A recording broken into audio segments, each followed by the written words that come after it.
आज हम बात कर रहे हैं एक बहुत बड़ी कॉरपोरेट डील की, जिसने पाकिस्तान के बिजनेस सेक्टर में काफी हलचल मचाई है। अटक सीमेंट, जो मुल्क की एक जानी मानी कंपनी है, इसकी मिल्कियत में एक जबरदस्त तब्दीली आई है। तो चलें इस कहानी की गहराई में उतरते हैं और देखते हैं कि असल में हुआ क्या है। सबसे पहले जरा इस नंबर को देखिए, 84.06%। ये कोई मामूली हिस्सा नहीं है, ये किसी भी कंपनी में मुकम्मल कंट्रोल की अलामत है। यानी अब नए मालिकान कंपनी के मुस्तकबिल से जुड़े तमाम बड़े फैसले करेंगे। तो फिर सवाल ये उठता है कि इस नंबर का, इस तब्दीली का अटक सीमेंट के लिए आखिर मतलब क्या है।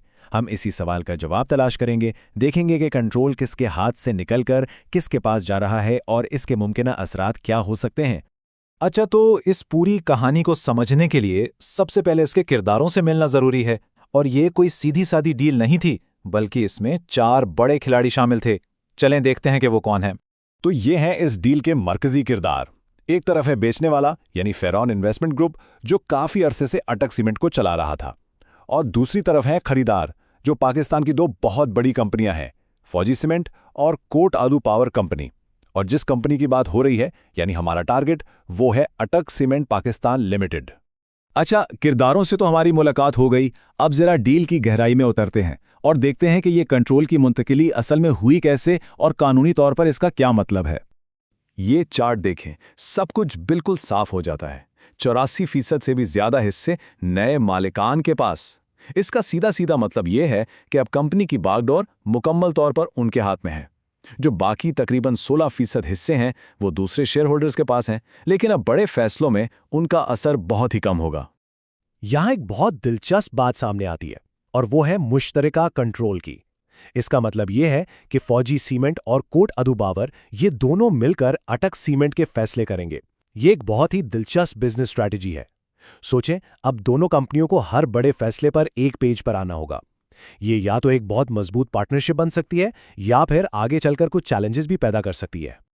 और ये सारा मामला शुरू कहां से हुआ? एक बहुत अहम कानूनी दस्तावेज से, जिसे कहते हैं शेयर परचेज एग्रीमेंट या एसपीए।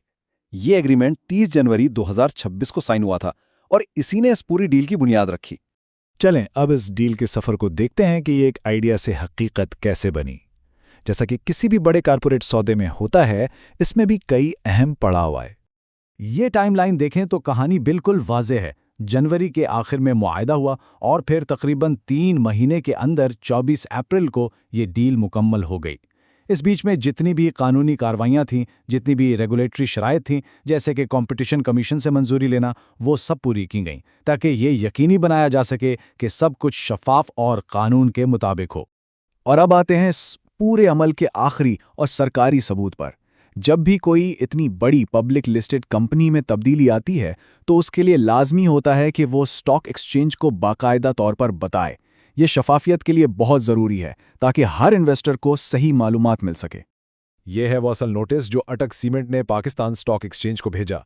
इसमें बिल्कुल साफ साफ लिखा है कि फेरवन इन्वेस्टमेंट ग्रुप ने अपने हिस्से बेच दिए हैं, और अब कंट्रोल फौजी सीमेंट और कोट अदू पावर के पास मुश्तरका तौर पर आ गया है। ये समझे कि ये इस पूरी डील पर एक सरकारी मुहर है। तो इस सारी बातचीत का खुलासा क्या है? पहली बात, अटक सीमेंट के 84% से ज्यादा शेयर्स की फरोख्त मुकम्मल हो चुकी है। दूसरी बात, फेरॉन इन्वेस्टमेंट ग्रुप अब अक्सरियती मालिक नहीं रहा। तीसरी और सबसे अहम बात, अब फौजी सीमेंट और कोट आदू पावर मिलकर कंपनी को चलाएंगे। और आखिर में, ये पूरा सौदा तमाम कॉरपोरेट और कानूनी तकाज़ों को पूरा करते हुए किया गया है। तो अब हम पहुंचे हैं सबसे बड़े सवाल पर। जब किसी कंपनी की पूरी लीडरशिप ही बदल जाए, तो उसका मुस्तकबिल भी एक नया रुख इख्तियार करता है। क्या ये नई मुश्तरका मिल्कियत अटक सीमेंट को कामयाबी की नई बुलंदियों पर ले जाएगी? ये देखना वाकई बहुत दिलचस्प होगा कि अटक सीमेंट की कहानी का अगला बाब कैसा होता है।